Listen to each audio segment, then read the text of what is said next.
Well, it's great to have in the studio once again Luke Weston, the CEO. Welcome, Luke. Morning, boss. Welcome. Thank you very much. It's been a while. You've been away in Tonga doing interesting things. Yes, and then school holidays. I took a few days. Went to Nelson. Actually, it was really nice just by way of, getting into this little session. I went to visit Dudley Scantlebury Yeah. while I was in Nelson. And he's in a retirement village now, and it was really lovely to catch up with him. So I think that he is the original managing director or CEO of Rema from back in the day, and still awesome, faithful guy. It was really nice. What a great way for him and yourself to get together. You know. We've always had a cheeky, good relationship. Yeah. You know, I call him the Archbishop of Scantlebury. Yeah. And for some reason, he always thinks that I'm going to do a dance. So I don't know. We kind of have a bit of banter, which is fun. Lovely. Yeah. Well, we need to see this dance when it happens. Oh, there's been a lot of dancing there and over the years. You Sure can't there has. continue. Can't continue. Well, you're in here to share with us some of your thoughts around a piece of scripture that you've been reading recently. Well, that's right. Yes, I have read it. I'm going to be a little bit poetic in this session. I spoke to our leaders about this the other day, but I went to England over the Christmas holidays with my family, and it was very, very cold. And my wife was christened in a beautiful church on the coast of Devon in a place called Heartland. The church is called St. Nectan's, and it's an old stone church. It's got the highest tower that of any church until you hit Salisbury. It's quite a special church, and there's been Christian worship on the site since the year 1100. Just like amazing, isn't it? It sort of blows your mind. Yeah. And we walked into this church, and it's in a bit of disrepair, unfortunately. And before I looked up and saw the stained glass window, I saw the reflection of the stained glass window on the floor, and it looked just incredibly beautiful. The light was hitting it at exactly the right angle. The sort of prism of that light reflected on the floor, and it looked incredible.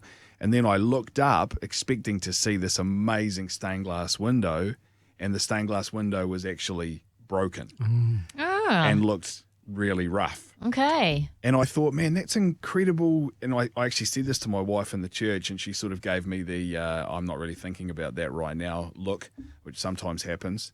But I was thinking about it the other day because I was reading a scripture where Jesus talks about, I think, a very similar thing. So, you see the stained glass window, you want to fix the stained glass window because it's not right, but the reflection of the stained glass window was magnificent and beautiful. And in 2 Corinthians 12, Jesus, it's Paul, but he's talking about what Jesus has said to him. And he says, "But he said to me, my grace is sufficient for you, for my power is made perfect in weakness. Therefore, I will boast all the more gladly of my weaknesses, so that the power of Christ may rest upon me." That is an incredibly powerful line from Jesus. My grace is sufficient for you, for my power is made perfect in weakness. He doesn't look at the stained glass window of our lives and go, well, that's broken. You need to get that fixed. He actually goes that my power is made perfect in that weakness. Like the weakness is actually part of the equation. Without the weakness, the power is not made perfect. Whoa. I know. So, it actually sort of reminds me of that Japanese art kintsugi. Yeah. And so if you break a bowl, then they will mend it, but the glue that joins all the pieces together is leave like the gold cracks. in amongst the cracks. Yeah. Yeah, and it's just like, it's a beautiful way of looking at a piece of art. Like it's perfect because it's all mended. It's good. we've got to be careful in our Christian faith that it doesn't become an Eastern religion. None of us are seeking nirvana. The idea is not to eventually become perfect. The idea is to emulate Jesus, but to accept that you are a broken vessel, that you need God's power and to cast your burdens on him. He says that, right? My yoke is easy, my burden is light. Cast your cares on me because I care for you. It's like this is the God who takes our weaknesses and turns them into something beautiful, just like the stained glass window. That's right. And to have grace towards other people and recognise that nobody around you is perfect. God's you working guys on all of us. are broken.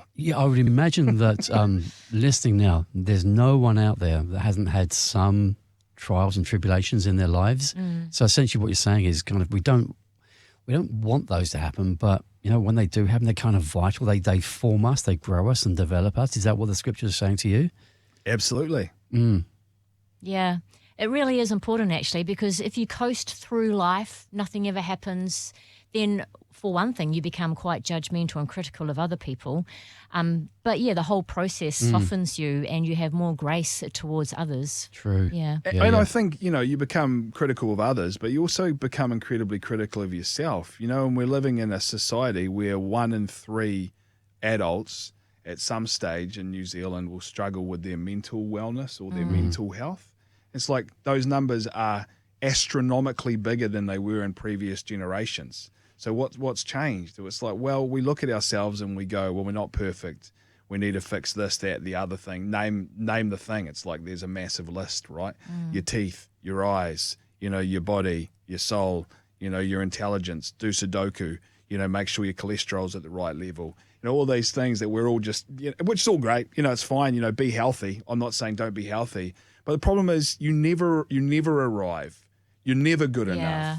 You never achieve that state. Yeah. Right? That's like the Eastern religion. It's like no one reaches nirvana, so no one ever feels contentment. And that's not Christianity. Christianity is the acceptance of God's forgiveness and then the moving on with a full life. That's what he promises. It's good. Very nice, Luke. Thank you, brother. Very good.